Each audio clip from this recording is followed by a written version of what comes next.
ప్రాణాలకు విలువే లేదా నాన్న?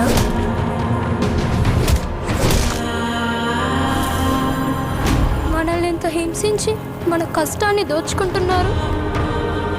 ప్రతివాడిని వాడి పైవాడు దోచుకుంటాడు. మనల్ని దొర దోచుకుంటే దొరని గోల్కొండ నవాబు దోచుకుంటాడు. ఆ నవాబును ఢిల్లీలో ఉండే మొఘల్ చక్రవర్తి.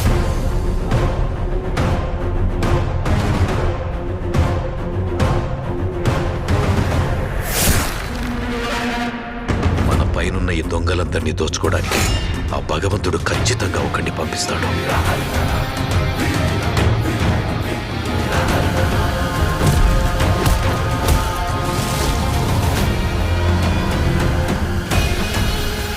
వాడొచ్చి దొంగ దొరలందరి లెక్కలు సరిచేస్తాడు.